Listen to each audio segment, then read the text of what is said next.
What happened on the last day before language? Imagine you wake up tomorrow and every word is gone. Not just from your mouth, from everyone's. No texts, no signs, no labels, no names, no way to say, I'm hungry. Be careful. I love you. You can't ask for help. You can't explain an idea. You can't tell someone there's a lion hiding in the grass 20 feet away.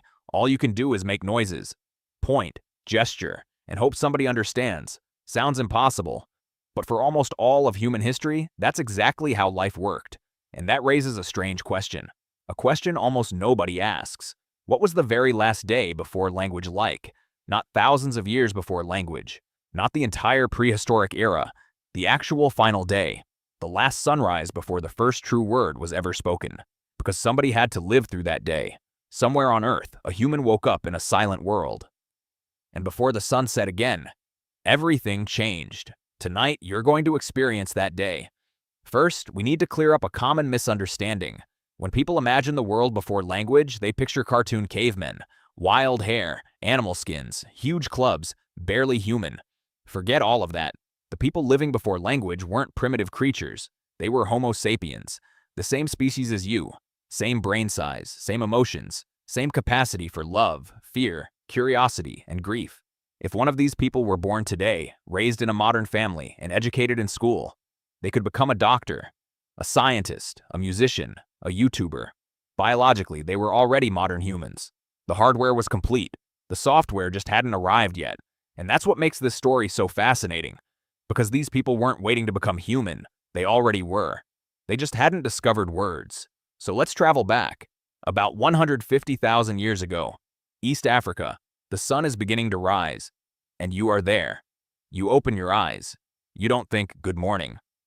You don't think, what should I do today? You don't even think, I'm awake. Because those thoughts require language. Instead, your world arrives as sensations. Warm light on your skin. The smell of smoke from last night's fire. The sound of birds somewhere in the distance. The feeling of hunger pulling at your stomach. And here's the part that feels impossible to us. You experience all of these things. But you don't describe them. Not even inside your own head. Because words don't exist yet. And that leads to one of the biggest mysteries in science. What does thought look like without language? Researchers still debate this. Some believe early humans thought mostly through images. Others think emotions and sensory experiences formed the foundation of consciousness. In other words, before humans spoke in sentences, they may have thought in pictures. Imagine your mind functioning almost like a movie instead of a narrator. No internal voice, no running commentary, just memories, images, feelings, instincts. A completely different way of experiencing reality. Around you, your group begins to wake. 20, maybe 30 people. The people you've spent your entire life with. You recognize every face instantly. But nobody has names. At least not in the way we understand names. You want to get someone's attention, so you nudge them. Maybe you make a specific sound, not a word. Just a familiar noise that has become associated with that person over years of living together. Communication exists. But language doesn't. And that's an important difference. Your ancestors weren't silent. They laughed, cried, growled, whistled, pointed, gestured. They probably had hundreds of sounds and signals. The problem was that those signals were limited. A gesture can show, a word can explain, and explaining changes everything. By midday, the group needs food. Yesterday, you spotted animals grazing beyond a distant hill. Today, you want to hunt them. Simple enough. Except now, you have a problem. How do you tell everyone? Think about how much information is packed into a single sentence. The herd is beyond the northern hill. If we leave after midday, we can surround them before sunset. That sentence contains direction, distance, time, planning, prediction, strategy. All invisible ideas. Without language, invisible ideas become incredibly difficult to share. So instead, you act it out. You point toward the hill. You mimic the animal. You imitate running. You gesture toward the sun, and somehow, through shared experience, people understand. Not perfectly, but enough. Enough to survive. And survival was all that mattered. Yet language wasn't just useful. It solved a much bigger problem. Memory. Imagine discovering a poisonous plant. You eat it, you get sick, you survive. Now you want future generations to avoid making the same mistake. Today that's easy. You tell a story, you give a warning, you pass down knowledge. But before language, that lesson mostly died with you. No books, no history, No detailed explanations, no grandparents sharing decades of wisdom around a fire. Every generation had to relearn much of what came before, and that's why human progress remained painfully slow for hundreds of thousands of years. Knowledge couldn't travel very far, not through space, and not through time. Language changed that forever. But here's something fascinating. Even without words, people still loved. They still mourned. They still cared. Archaeologists have discovered ancient burials dating back tens of thousands of years. Bodies carefully arranged, objects placed beside them. Sometimes flowers, sometimes tools, sometimes food. These weren't random acts. They were acts of affection, acts of grief, acts of remembrance, which means something extraordinary. Humans felt every emotion we feel today long before they could describe those emotions. Love existed before the word love. Fear existed before the word fear. Sadness existed before the word sad.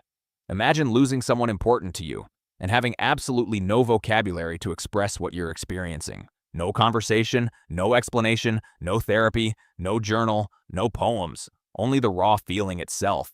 That loneliness is almost impossible for us to imagine. Some scientists believe this may be one reason music appeared so early in human history.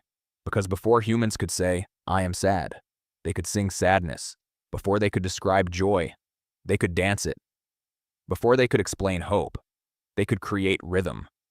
Music may have become humanity's first emotional language, a bridge between silence and speech. And honestly, that makes music feel even more magical. So what happened next? How did language actually begin? Nobody knows, but scientists have a few theories. The first theory is simple. Language started with a sound. One person consistently used a particular sound for a particular object.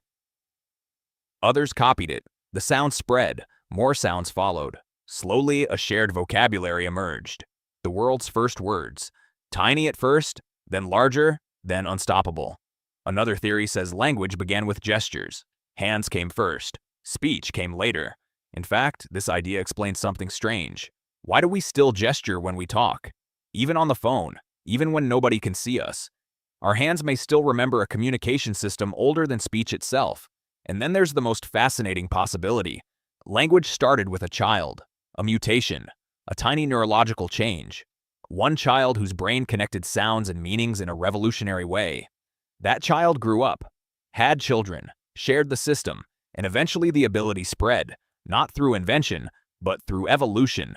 Now imagine the moment it finally happened. A small group sits around a fire. The stars shine overhead. The day is ending. Someone points towards something. Maybe an animal, maybe the moon, maybe another person. And instead of making a familiar call, they produce a new sound. A sound carrying a specific meaning, a true word. For a moment, nobody understands. Then someone does. The meaning jumps from one mind into another. Directly, perfectly, and for the first time in history, a thought becomes transferable. Not through imitation, not through gesture, through language. A miracle so ordinary we barely notice it today. And from that moment onward, everything accelerated. Stories became possible. Teaching became possible. Planning became possible. Civilization became possible. You could explain the past, imagine the future, create myths, invent gods, organize hundreds of strangers around a shared idea. Language transformed human beings into something entirely new, not smarter, but connected. One brain can only know so much, but millions of brains sharing knowledge, that changes the world.